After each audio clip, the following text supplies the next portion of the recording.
2 ദിവസം മുന്നേ പുലർച്ചെ 4 മണിക്ക് എനിക്കൊരു കോൾ വന്നു. നാട്ടിൽ നിന്ന് എൻ്റെ ഒരു ഫ്രണ്ടാണ്. ഫോൺ എടുത്തതും അവൻ കരഞ്ഞുകൊണ്ട്, "എടാ നമ്മളെ മുനീർ പോയി."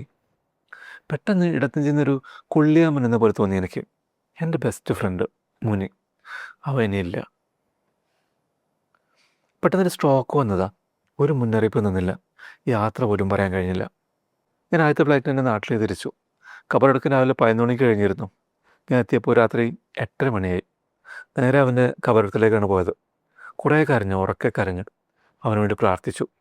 അവൻ്റെ ഖബറിൽ നട്ട മൈലാഞ്ചി ചെടിയിൽ ഉമ്മ വെച്ചു. അവൻ്റെ കുടുംബത്തിൻ്റെ കണ്ണീര് ഞാൻ കണ്ടു. അവരുടെ ദുഃഖത്തിൽ പങ്കുചേർന്നു. രാത്രി എത്ര ഉറങ്ങാൻ നോക്കിയിട്ടും ഉറക്കം വരുന്നില്ല. ഇനി അവനില്ലല്ലോ എന്ന ചിന്ത ഇങ്ങനെ ഓരോ മിനിറ്റിലിങ്ങനെ മനസ്സിലേക്ക് ഇങ്ങനെ തികട്ടി തികട്ടി വരികയാണ്. പുറത്ത് തിമിർത്ത് പെയ്ത്ത മഴ പോലെ തോരാതെ എൻ്റെ കണ്ണുകളും. ആ ഘട്ടത്തിൽ ഞാൻ ആലോചിക്കുകയായിരുന്നു, ഒരു ദിവസം നമ്മൾ നമ്മുടെ ജീവിതത്തിൽ അവസാനമായി ചെയ്യുന്ന ഒരു ഒരു ഒരു കാര്യം ഉണ്ടാവും അല്ലേ? ചിലപ്പോൾ ഒരു ഫോൺ കോളാകും അത്, അല്ലേ? അവസാനമായി ഒരാളെ കെട്ടിപ്പിടിക്കുന്ന ഒരു നിമിഷം ഉണ്ടാവും. നമ്മൾ അവസാനമായി കാണുന്നൊരു സൂര്യാസ്തമയം ഉണ്ടാവാം. പക്ഷെ അതായിരിക്കും നമ്മുടെ അവസാനത്തെ തവണ എന്ന് നമുക്ക് ആർക്കും ഒരു ഐഡിയ ഉണ്ടാവില്ല. കഴിഞ്ഞ ആഴ്ച ഞാൻ ഖത്തറിലേക്ക് വരുമ്പോൾ അവനാണ് എന്നെ എയർപോർട്ടിൽ ഡ്രോപ്പ് ചെയ്തത്. കഴിഞ്ഞ 10-18 വർഷങ്ങളായിട്ട് അവൻ തന്നെയാണ് അത് ചെയ്യാറ്. എയർപോർട്ടിൽ വെച്ച് ഞങ്ങൾ കെട്ടിപ്പിടിച്ച് യാത്ര പറഞ്ഞപ്പോൾ അവൻ ചോദിച്ചു, "ഇനി എന്നാ നീ വരിക എന്ന്?" സെപ്റ്റംബർ 1 പറഞ്ഞപ്പോൾ അവൻ പറഞ്ഞു, "ആ 2 മാസമേ ഉള്ളൂ, എന്നാൽ പോയി വാന്ന്." ഇനി ഞാൻ വരുമ്പോൾ ഈ ലോകത്ത് അവനുണ്ടാവില്ല എന്ന് അവനും കരുതിയില്ല, ഞാനും കരുതിയില്ല. നമ്മളൊക്കെ എപ്പോഴും പറയണ കാണും, "ഞാൻ പിന്നെ വിളിക്കാം കേട്ടോ, ഞാൻ അടുത്ത പ്രാവശ്യം വരുമ്പോൾ വരാം, എനിക്ക് അവനോട് അല്ലെങ്കിൽ അവളോട് ഇഷ്ടമുണ്ടെന്ന് പിന്നെ പറയാം, സമയമാവട്ടെ എന്ന്."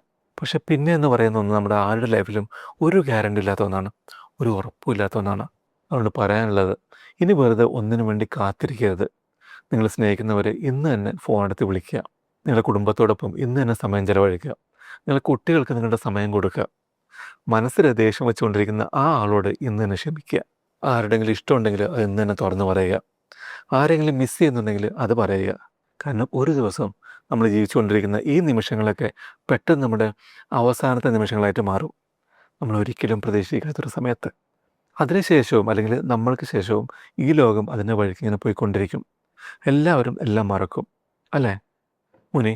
എൻ്റെ ലൈഫ് എന്നെക്കാൾ അറിയുന്നത് നിനക്കാണെന്ന് എനിക്ക് പലപ്പോഴും തോന്നിയിട്ടുണ്ട്. നീ ഇല്ലാത്ത നാട്ടിലേക്ക് ഇനി എങ്ങനെ പോകുമെന്നും എനിക്കറിയില്ല. എൻ്റെ കൂട്ടുകാരനായതിന് ഒരുപാട് നന്ദിയുണ്ട്. എല്ലാവരും ഒരു ദിവസം പോവും, നീ കുറച്ച് നേരത്തെ പോയി ഒന്ന് സമാധാനിക്കാം. ഇനി അവിടെ വന്ന് കണ്ടോളാം ഞാൻ.